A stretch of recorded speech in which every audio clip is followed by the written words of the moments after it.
Hello hello dear students. Chemistry बहुत आसान है और एक छोटा सा सवाल लेके मैं इसको प्रूव भी करूंगा केमिस्ट्री कितनी आसान है समझने में, सीखने में, समझाने में। C4H ये सवाल है हमारा। C4H10 ओ मोलिकुलर फॉर्मूला के कितने आइसोमर हो सकते हैं। सारे प्रकार के आइसोमर अपन बनाने की कोशिश करते हैं। देखिए कैसे बनाते हैं। इसको बनाने का तरीका और उनके सबके नाम भी बताऊंगा और किस प्रकार की आइसोमेरिज्म उनमें है वो भी बताऊंगा। समावयवता कौन कौन से पाई जाती है। C4H10O है तो इसको ऐसे लिखेंगे। सबसे पहले सरल तरीका जो है, इसको स्ट्रेट चेन ऐसे लिख दीजिए। कार्बन की वैलेंसी 4 होती है तो हर जगह आप हाइड्रोजन लगा दें। ये हो गया C4H10, है ना। ये C4H10 हो गया। अब ऑक्सीजन को इंट्रोड्यूस करना तो हम क्या करेंगे, यहाँ का एक हाइड्रोजन हटा के यहाँ पे हम OH लगा देते हैं। ठीक है, ये C4H10OH हो गया है। आप इसको काउंट कर लें C4H10O। बाकी सिर्फ जगह जैसे आप हाइड्रोजन लगा देंगे ये एक प्रकार का एल्कोहल बन गया।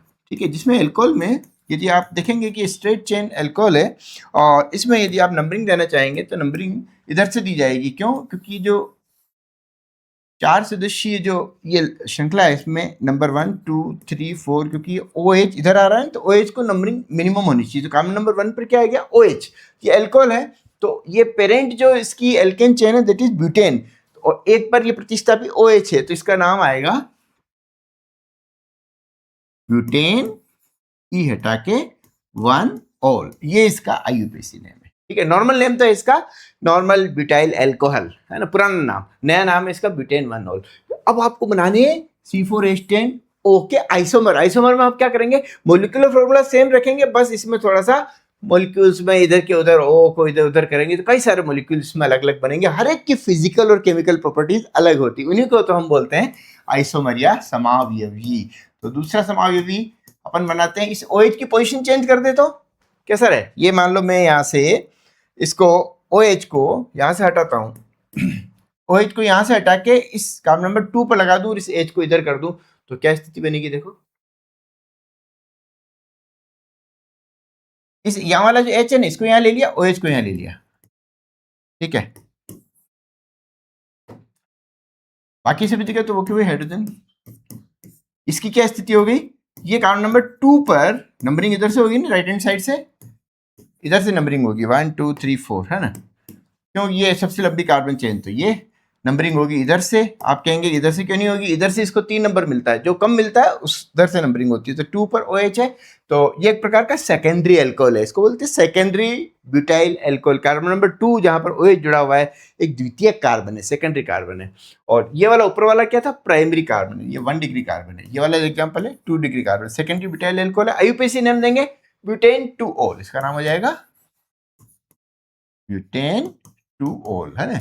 ये 2 है ना, इसकी OH की पोजीशन को बताता है। OH कार्बन नंबर 2 पर है और ये ऑल इसके लिए सफिक्स के तौर पे यूज होता है एल्कोहल में। तो ब्यूटेन 1 ऑल और ब्यूटेन 2 ऑल में OH की पोजीशन अलग है, तो ये दोनों एक दूसरे के आइसोमर है। कौन से? पोजीशन आइसोमर, है ना। स्थिति समावयवी इसको बोलते हैं क्योंकि इसमें जो क्रियात्मक समूह है ना, फंक्शनल ग्रुप, उसकी पोजीशन में अंतर है। अब हम क्या करते हैं, ये तो स्ट्रेट चेन हमने बनाया, अब इसमें क्या करते हैं, ब्रांचिंग करके थोड़ा सा और कुछ खेल करने की कोशिश करते हैं। देखिए ये पहले स्ट्रेट चेन था, ये मैंने ब्रांचिंग कर दी। ठीक है, बाकी सब जगह पर आप जैसे ही हाइड्रोजन लगाएंगे एक जगह पर OH लगाएं, एक जगह पर OH यदि या तो यहाँ लगा लें या फिर यहाँ लगा लें। मान लीजिए मैंने यहाँ पर OH लगा लिया, ठीक है, बाकी सब जगह पर हाइड्रोजन रख दिया, तो ये भी C4H10O अणुसूत्र वाला ही एक एल्कोहल बना, है ना। अब ये क्या हो गया, CH3 CH3 CH CH2OH, इसको यदि कंडेंस फॉर्म में लिखें तो ये होगा CH3 CH CH3 CH2OH, है ना। ये एक प्रकार का प्राइमरी एल्कोहल है। ये भी C4H10O ही इसका अणुसूत्र है, लेकिन अब इसमें जो नामकरण जो अपन देंगे, नामकरण में सबसे लंबी कार्बन चेन ये, और नंबरिंग इधर से होनी है। 2 पर कौन सा ग्रुप है, मिथाइल ग्रुप, तो इसका नाम हो जाएगा 2 मिथाइल। कार्बन कितने हैं यहाँ पे, 3 कार्बन, तो ऑब्वियसली ये पेरेंट एल्केन तो हो गया इसका प्रोपेन। ई हटाया इसका और 1 ऑल, क्या लिख दिया यहाँ पे 1 ऑल। ठीक है, 2 मिथाइल प्रोपेन, इसको बोलते हैं आइसोब्यूटिल एल्कोहल, और IUPAC नेम है 2 मिथाइल प्रोपेन 1 ऑल। अब यदि यहाँ पर जिस OH को यहाँ से हटा के इस H पे रख दें और H को यहाँ रख दें तो एक दूसरे प्रकार का इसका एक और समावयवी दूसरा आइसोमर प्राप्त होगा, वो ये होगा। ये जो है ना तीसरा वाला जो एल्कोहल, पहले और दूसरे के मुकाबले क्या अंतर क्या है इसमें, इसमें ब्रांचिंग का अंतर। तो ये क्या हो गया, चेन आइसोमर है पहले और दूसरे का। ठीक है, और पहले दूसरे आपस में पोजीशन आइसोमर है। अब इसमें क्या किया, OH को यहाँ से हटा के यहाँ रखते हैं तो क्या होता है, देखिए मैं रखता हूँ, देखिए ये OH को यहाँ रख दिया, ठीक है, बस बाकी यहाँ पे सब हाइड्रोजन लगे हुए हैं, CH3 CH3 CH3, ये टर्शियरी ब्यूटाइल एल्कोहल है। ये कार्बन जिस पर OH जुड़ा हुआ है वो तृतीय कार्बन है, क्यों, क्योंकि 3 कार्बन से जुड़ा हुआ है, ये 3 डिग्री कार्बन है, ठीक है, तृतीयक एल्कोहल है। और इसका नाम तो आसान है इसको देना, 3 सदस्यीय सबसे लंबी कार्बन चेन, 2 पर OH 2 पर CH3, तो 2 मिथाइल, 2 पर मिथाइल ग्रुप है, 2 पर ही प्रोपेन, ये कहलाएगा 3 पेरेंट चेन 3 कार्बन की, तो प्रोपेन 2 ऑल, ठीक है, ये इसका यूपीएससी नेम है, common name tertiary butyl alcohol. तो ये ऊपर वाला था 2 मिथाइल प्रोपेन 1 ऑल, ये 2 मिथाइल प्रोपेन 2 ऑल।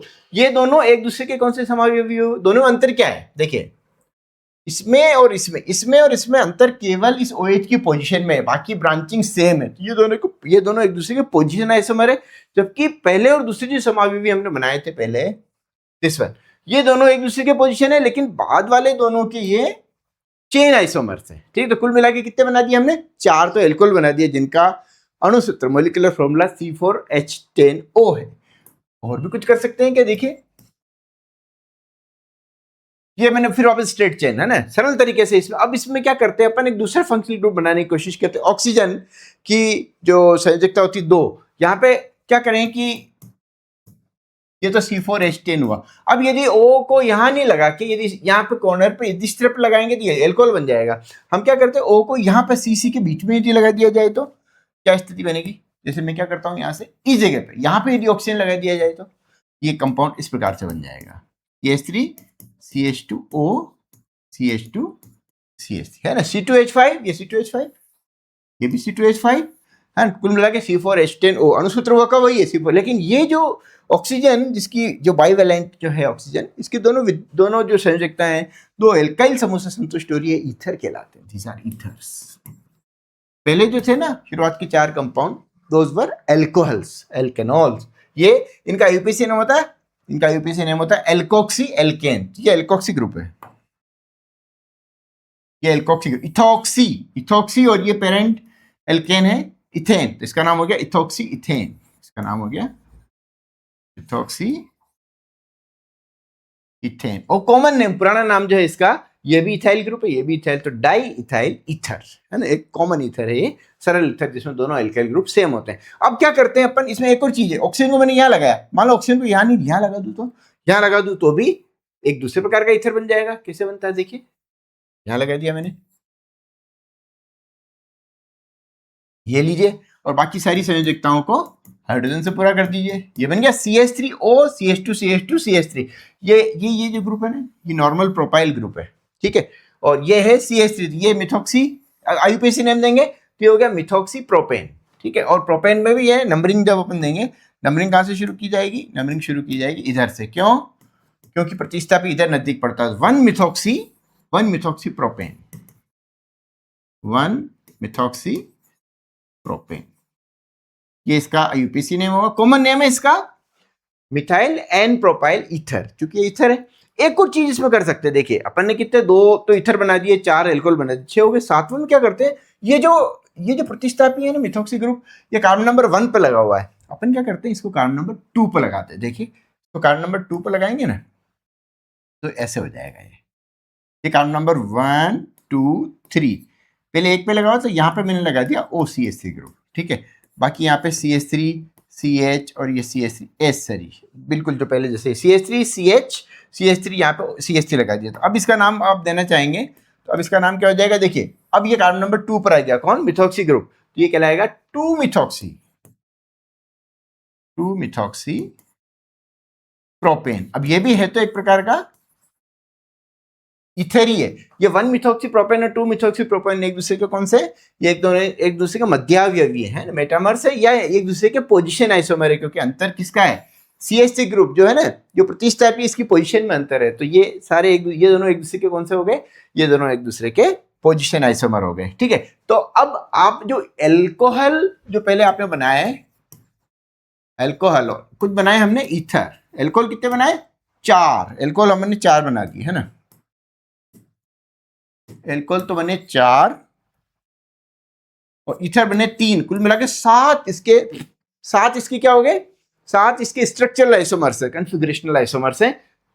और ये जितने भी एल्कोहल हैं वो ईथर के क्या हो गए, सारे एल्कोहल ईथर के फंक्शनल आइसोमर है, क्रियात्मक समावयवी है। और एक चीज रह गई जो मैं आपको बताता हूं, वो है इसमें एक स्टीरियो आइसोमेरिज्म भी होगा। ये वाला कंपाउंड देखिए CH3 CH2 CHOH CH3, इसमें ये वाला जो कार्बन है ना, जिस कार्बन, ये कार्बन पे 4 ग्रुप लगे हुए हैं। देखिए इधर C2H5 ग्रुप, एक OH ग्रुप, एक H और एक CH3, 4 ग्रुप, चारों अलग ग्रुप है। जब एक किसी कार्बन पर चारों ग्रुप अलग अलग होते हैं, देखिए C2H5 H CH3 OH, इन चारों को यदि मैं यहां लिखूं, ये कार्बन है, इसमें 4 ग्रुप है। मान लीजिए ये CH3 है, एक ये C2H5 है। अब H और OH में, अब चूंकि ये एक टेट्राहेड्रल स्ट्रक्चर है, एक पीछे होगा तो ऑब्वियसली एक आगे होगा। इसको फ्लाइंग वेज फॉर्मूला से यदि अपन दिखाएं, क्योंकि 3 डायमेंशन में जब आप स्टीरियोकेमिस्ट्री पढ़ते हैं तो आपको इस प्रकार से ये ब्यूटेन टू ऑल जो है उसको इस प्रकार से भी दर्शा सकते हैं। और एक जो इसका दर्पण प्रतिबिंब बनेगा, मिरर इमेज है ना, वो ये वाला होगा। देखिए प्रतिबिंब रूप समावयवी के बीच में है ये दर्पण, ये कहलाते हैं इनेंशियोमर्स। इनेंशियोमर्स भी बोल सकते हैं, और ज्यादा अच्छे से और ज्यादा व्यापक तौर पे बोले तो ये स्टीरियो आइसोमर है, त्रिविम समावयवी। ठीक है, तो इस प्रकार से अपन ने क्या किया, C4H10O अणु से प्रदर्शित होने वाले सारे मॉलिक्यूल के नाम भी बता दिए, समावयवता भी बता दी, स्ट्रक्चर भी बता दिए, और आपकी ये त्रिविम समावयवता भी बता दी। केमिस्ट्री बहुत आसान है। Thank you.